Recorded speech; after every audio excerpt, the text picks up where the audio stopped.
Muito boa tarde, pessoal. Voltando aí com a nossa programação, seguimos agora com o Growth Hacking. Crie estratégias para o crescimento da sua empresa com o César. Seja muito bem-vindo, César. Fala, Gabriel, tudo bem? Boa tarde, pessoal. Boa tarde, pessoal. Meu nome é César, como o Gabriel disse. Eu sou César, especialista em marketing digital. Um pouco sobre mim, né? Eu sou formado em publicidade e propaganda, tenho uma especialização em marketing digital, gestão de marketing digital e MBA em gestão estratégica e econômica de negócios pela Fundação Getúlio Vargas. Eu empreendo desde os 14 anos, óbvio, quebrei aos 16, né? Já fui um projeto de um caminhoneiro, eu fazia entregas de carne. Tive 3 anos atuando como agência de marketing digital, numa época onde o marketing digital não era um trending, né? Ele não era uma coisa muito em alta. E estou trabalhando, elaborando e estruturando departamentos de marketing e vendas em startups desde 2013. O que vai ser a agenda de hoje, né? Eu vou falar um pouco sobre o que é o Growth Hacking, o que é tração, Bullseye Framework, vou trazer esse framework para vocês, e métricas piratas. Bom, para começar, né, o que é Growth Hacking? Segundo o Chanelis ele era head de marketing do Dropbox. O Growth Hacking remete à prática de levantamento de testes para buscar caminhos rápidos e estratégias que levem uma empresa para o crescimento, né? Então, ele é um mindset de um loop frequente de acerto e erro. E ele traz muita inovação e transformação digital com ele, porque ele é data-driven, ele tem que ser 100% direcionado a dados, né? Então, você tem ideias, testa essas ideias e, após isso, verifica se fez sentido ou não, baseado nos dados gerados por elas. Ele é um método científico baseado em 5 fases, como eu falei. Primeiro, você levanta ideias, você prioriza as ideias, cria hipóteses, testa rapidamente, analisa os certos e erros para saber se faz sentido aplicar em massa ou não. Bom, mas o que é tração, né? Tração, eu me baseio muito num livro chamado Traction, que é, o nome já diz tudo, né? Escrito pelo Gabriel Weinberg, da DuckDuckGo, e o Justin Mares, que é um empreendedor e investidor americano, onde ele traz o conceito de que tração é um momento onde a empresa já tem alguns clientes, pelo menos para validar ali a necessidade, as dores que ela resolve e a sua solução, e ela pode começar a focar em escalar, então em crescer, né? Então, tração é o crescimento, e o propósito da tração é o que define uma startup. Se você tem uma startup que ela não está pronta para escalar, não está pronta para ter tração, ela não é uma startup. Bullseye Framework, né? O que é o Bullseye Framework? É um framework também trazido por esse livro Tração, que ele aponta os 20 principais canais para você gerar relacionamento, venda com prospects ou leads e buscar atração. Segundo o Peter Thiel, o cofundador do PayPal e um dos primeiros investidores do Facebook, se você consegue encontrar um único canal de tração, né, você tem um negócio, você consegue crescer ele. Agora, se você está tentando vários e nada funciona, você está frito. Por isso é bem importante você ter em mente que priorizar é o principal, é ter ideias e priorizar, saber priorizar e enxergar o que pode ser melhor para o seu negócio. O Bullseye Framework, ele é baseado como um alvo realmente, né? Onde você seleciona canais que façam sentido para sua divulgação ou para a evolução do seu produto em diferentes fases dele, seja na aquisição de novos usuários ou até mesmo na retenção, na recomendação. E você seleciona os 3 principais, coloca no centro da mira, pois eles vão ser o foco dos próximos sprints, né? Ele é mais ou menos uma metodologia ágil. Então, você coloca 3 canais no centro da mira, 6 canais que têm algum potencial, mas que ainda assim ficam atrás dos 3 principais, você deixa na segunda linha, e os demais você deixa para fora, porque, né, se você tentar experimentar de tudo, você não vai conseguir. Uma vez que você seleciona os canais, você vai levantar ideias, fazer brainstorming, envolver pessoas de diferentes áreas, não pode ser feito por um cara de marketing ou por um cara de produto apenas, ele tem que ser feito uma atividade em conjunto, pois várias cabeças pensam muito melhor que uma, e priorizar essas ideias. E para priorizar essas ideias, você precisa usar o ICE Score, né? O ICE Score, ele avalia o impacto, a confiança e a facilidade dessas estratégias. Ele é basicamente uma nota que você dá entendendo qual é o impacto, ou seja, qual o tamanho do público ou do resultado que isso pode me trazer. Qual a confiança, né? O quanto eu confio que isso pode dar certo. E facilidade, obviamente, né? Quanto de recurso você vai precisar despender, vai precisar de muitos profissionais, dinheiro e etc. Uma vez que você tem esse valor, a nota dada para cada um desses pontos, você tira a média, seleciona elas você segmenta elas por ordem decrescente, então do maior para o menor, e organiza isso por sprints para realizar esses backlogs de testes.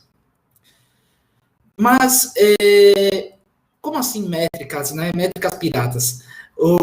A gente tem um cara que chama Dave McClure, ele é o fundador da 500 Startup.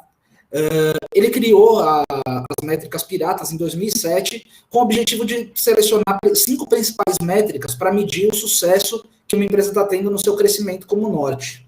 Então, quando a gente fala do métricas piratas, a gente está falando de um framework que é baseado no AARRR, que são as 5 métricas, né? A de aquisição, então aquisição de novos leads, novos interessados, novos trials, etc. Ativação, você converter esses interessados em clientes. Retenção, então maximizar o tempo de vida, o LTV, né, o Lifetime Value dos clientes dentro da sua ferramenta. Recomendação, então gerar recomendação, viralizar, fazer com que as pessoas falem de você. E receita, né, que é você vender mais para uma mesma base de clientes. E ele é muito baseado em métricas acionáveis, né? A gente costuma falar muito que alguns empreendedores eles estão muito preocupados com métricas de vaidade. Mas por quê? Qual que é a diferença delas, né? Métricas de vaidade, elas são só números, elas não dizem sobre o crescimento do seu negócio. Já as métricas acionáveis, elas têm uma tendência de apontar que o seu negócio realmente está crescendo. Então, ao invés de olhar para page views do seu site, olha a quantidade de usuários ativos por dia. Ao invés de usar a quantidade de download do seu app, veja quantos vocês estão convertendo. Curtida de rede social, cara, curtida de rede social é uma coisa que eu vejo muitos empreendedores atrás. Precisamos chegar em muitas curtidas e tal. E, na verdade, você precisa focar mais em qualidade. Então, você busca reduzir o seu custo de aquisição de cliente. Ou aumentar seu LTV, né, seu Lifetime Value. Ou até mesmo melhorar o Quick Ratio, né, que é a sua relação de crescimento versus o churn. O churn, para quem não estiver habituado, é um termo utilizado para quem desenvolve SaaS, né, Software as a Service. Ele é o cancelamento, é quando um cliente vai embora ou um usuário sai da sua ferramenta. Em aquisição, a gente tem aqui, por exemplo, alguns exemplos, né? Aqui a gente está focado muito em compra de mídia, em trazer pessoas para o nosso site. Então, compra de mídia, canais orgânicos, você trabalha SEO, né? Otimização do seu site para ficar bem posicionado no Google, parcerias com outros sites, com outras empresas que não necessariamente sejam sua concorrente, mas que vendam para o mesmo público, e fazer um trabalho bom de redes sociais, né? A busca aqui é reduzir o custo de aquisição de cliente, o CAC.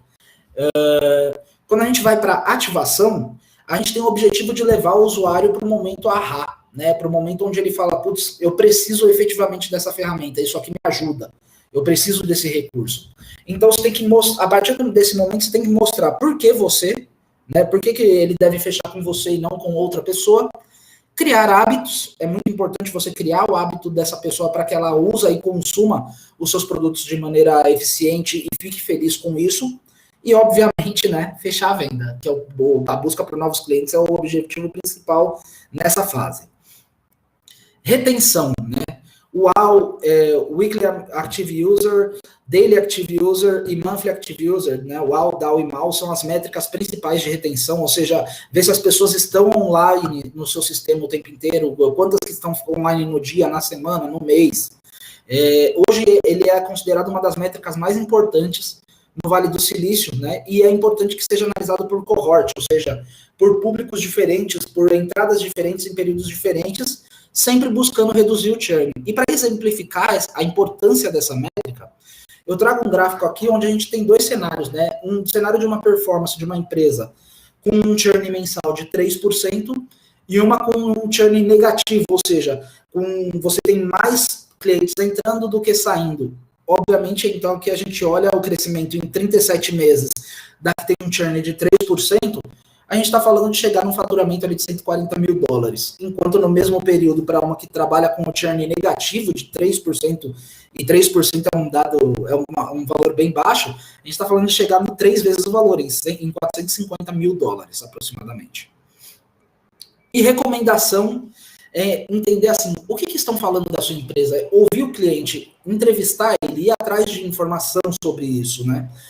A ideia é você estimular com que ele esteja confortável de falar o que ele realmente pensa com você e buscar uma relação cada vez mais próxima com esse cara para que você consiga fazer com que ele fale para outras pessoas sobre o seu produto.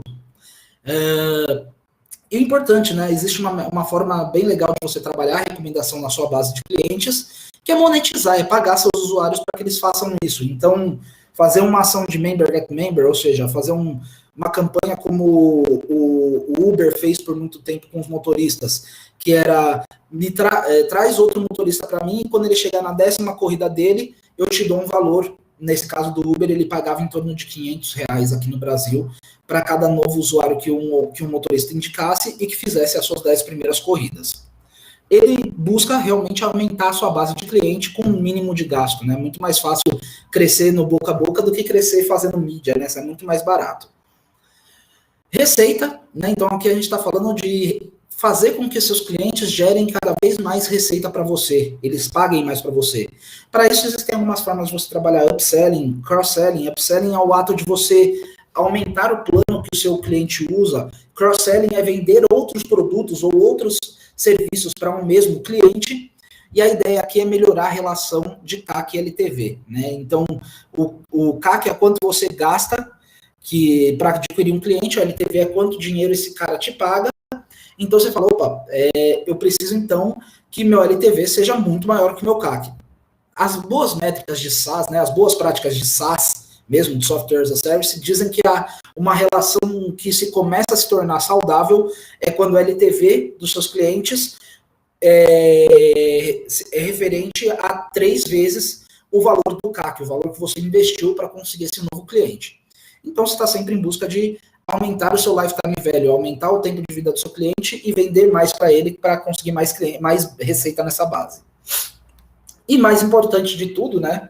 Aqui eu costumo falar muito que o aprendizado sem uma documentação, sem uma forma de armamento desses dados, ele se torna perecível, ele vai sucumbir. Se você sai da empresa, se você vende sua empresa e não fez essa documentação, quem pegar isso dali para frente, ela não vai saber o que você já testou, o que deu certo, o que deu errado, e, consequentemente, você vai ter que começar do zero, né, os testes novamente. Então, construa um playbook, né? Pode ser no Trello, numa planilha, ou em qualquer ferramenta que você achar interessante, que seja de fácil consulta. E, né, para exemplificar e trazer isso para a prática, efetivamente, eu trouxe alguns cases de empresas que trabalharam growth. Depois eu vou tentar passar por eles relativamente rápido e eu vou abrir para perguntas, para caso alguém tiver alguma dúvida, a gente pode bater um papo aqui depois disso. O primeiro case, eu acho, primeiro não, mas um dos mais conhecidos é o do Hotmail, né? O Hotmail foi o primeiro serviço de e-mail gratuito do mundo, isso antes de ser comprado pela Microsoft. Só que ele precisava dar um jeito de aumentar a base de usuários deles, né? Uma vez que eles iam ganhar dinheiro com publicidade e outras coisas. Então eles inseriram uma mensagem, uma coisa simples, uma mensagem no rodapé dos e-mails falando, olha, você recebeu um e-mail do Hotmail, esse e-mail é gratuito, e se você tiver interesse, você pode se cadastrar gratuitamente também. E com isso eles conseguiram gerar ali 12 milhões de usuários em 18 meses de empresa, o que é um número muito relevante, né? O foco aqui dessa ação foi na aquisição. O Twitter também, ele fez uma ação de growth muito forte em retenção de usuários, né? O Twitter sempre uma rede muito perecível, as pessoas se cadastram e saem, elas não ficam lá dentro, até eles descobrirem que, obviamente eles passaram por maus bocados com isso, eles descobriram que o comportamento padrão de um usuário, a partir do momento que ele curte 10 perfis, né, os 10 primeiros perfis, ele se torna mais engajado e ele fica mais tempo com a empresa, né? Mesmo não gerando receita diretamente, ele consome publicidade lá dentro e outras coisas que geram receita para o Twitter. E com isso eles conseguiram aumentar a retenção desses usuários por muito mais tempo e com uma efetividade muito maior. O Airbnb, ele fez uma ação que era de alavancagem inicial, né? O Airbnb, eles começaram de uma forma bem MVP, né? O Minimum Volume Product. Então, ele é um produto mínimo viável e eles não tinham espaço no mercado. E nos Estados Unidos, existia um site muito forte de classificados chamado Craigslist. Eles pegaram e fizeram um hackzinho, né? Um hack daí não era tão legal, inclusive eles foram penalizados e bloqueados na Craigslist um tempo, mas eles, a partir do momento que você criava um anúncio do seu quarto do Airbnb, ele automaticamente já criava um anúncio no Craigslist e isso gerou os primeiros usuários, o primeiro buzz ali sobre a empresa, e eles conseguiram fazer uma alavancagem inicial muito boa. LinkedIn, são uma rede social profissional, né? Então ele não é uma rede social que as pessoas usam no dia como diversão, elas estão ali para buscar conhecimento, ou buscar emprego, ou se relacionar profissionalmente. E para conseguir aumentar muito a quantidade de usuários, eles fizeram duas ações. Uma foi abrir todos os perfis, né, para todo mundo visualizar, então, e permitir o compartilhamento desse perfil. Então, obviamente, você imagina, né, hoje, quem procura emprego ou quem está contratando, não pede mais, pede o LinkedIn, pede o link do LinkedIn ou até mesmo o PDF que você consegue gerar lá. Eu já recebi muitos currículos que eram PDF do LinkedIn com as informações daquele candidato, né? E além disso, eles começaram a trabalhar grandes nomes como influenciadores, né, para gerar mais conteúdo e a rede mais atrativa, mais atraente. Então eles passaram ali, né, de aproximadamente 4 anos, de 2 milhões para 200 milhões de usuários. Desculpa, eu falei merda. Foi em torno de 8 anos. E o Docs, que foi o caso mais clássico, né, de growth hacking, eles apostavam muito em campanha de mídia digital no seu começo e isso gerava um custo de aquisição de cliente muito alto. Eles gastavam cerca de $250 para conseguir um novo cliente e eles tinham um ticket médio ali de $99, ou seja, se a gente pegar o lifetime value, ele não se torna escalável, ele acaba se tornando, você gasta muito para conseguir um cliente e ele paga pouco para você, né? Só que eu tô falando de um ticket anual do Dropbox. Eles começaram a trocar, eles fizeram um member get member, né? Então a parte de recomendação do funil e trocar espaço por novos usuários. Então, eles foram de 100 mil usuários para 4 milhões de usuários em 15 meses só com essa estratégia. Então eu aposto que alguém já fez isso, né? Já convidou novas pessoas para usar o Dropbox com espaço maior, principalmente antes de ter o Google Drive ou o iCloud, né? Eles foram precursores nesse segmento. Bom, o conteúdo que eu trouxe hoje para vocês era mais curto efetivamente, né? Eu tive que reduzir ele bastante por causa do tempo, mas eu gostaria de pegar esses últimos 5 minutos e ver se alguém tem alguma dúvida, bate um papo, caso tiver alguma dúvida, eu estou aberto aqui para os contatos também, caso você não se sinta à vontade de tirar suas dúvidas aqui pelo chat, você tem meu LinkedIn, meu celular, eu vou deixar ele compartilhado aqui na tela, enquanto a gente bate esse papo. Alguém tem alguma dúvida?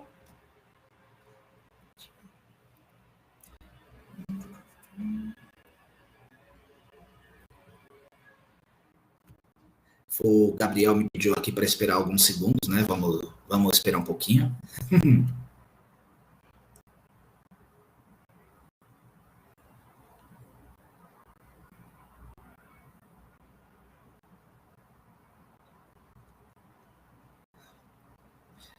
Oi, Lucas.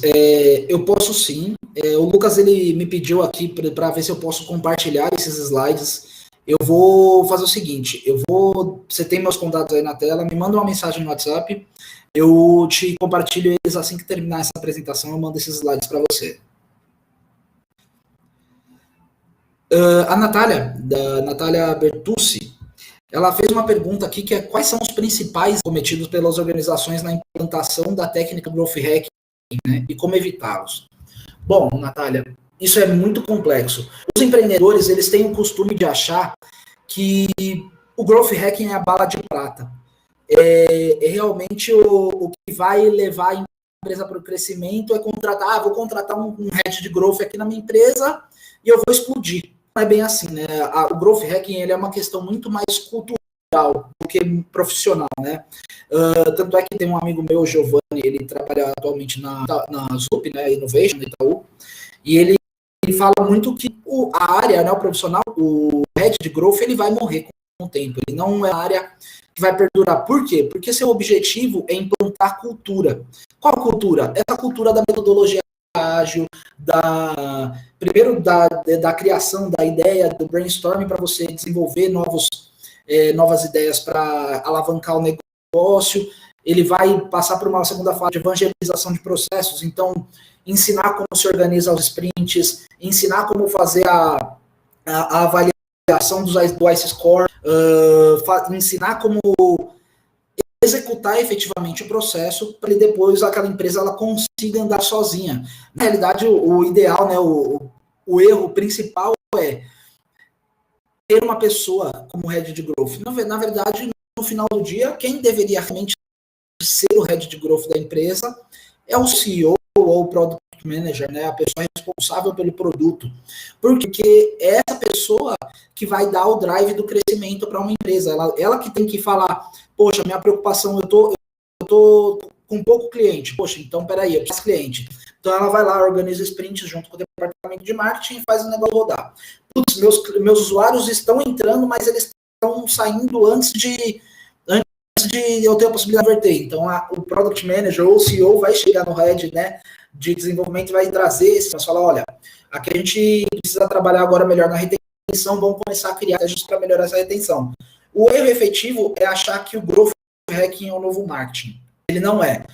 O Growth Hacking ele precisa e deve ser implementado, utilizado por todas as áreas da empresa em cada uma das suas fases de funil. Não sei se eu consegui responder legal, se você quiser mais alguma informação, eu posso passar por aqui.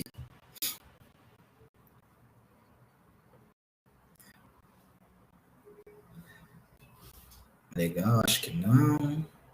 Aqui o chat ele costuma ir um pouco mais lento, né?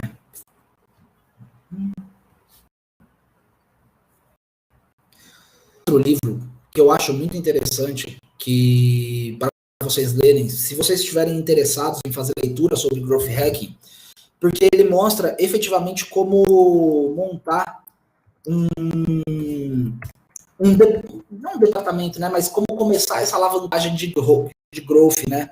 Ele é um livro escrito pelo Chanelis, né? Ele é escrito por Chanelis e Morgan Brown, que são dois aí do segmento, chama Hacking Growth.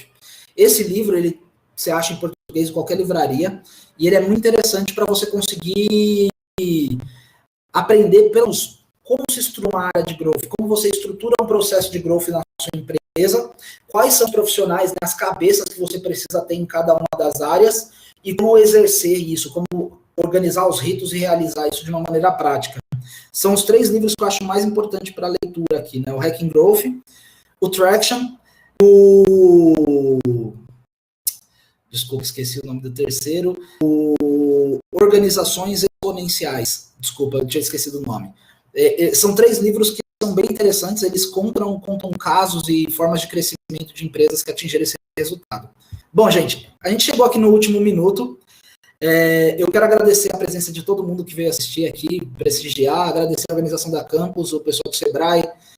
Gabriel, eu vou te passar a palavra, muito obrigado, viu? Tenha uma boa tarde, pessoal. Aproveita o conteúdo que tem muita coisa boa aí pela frente.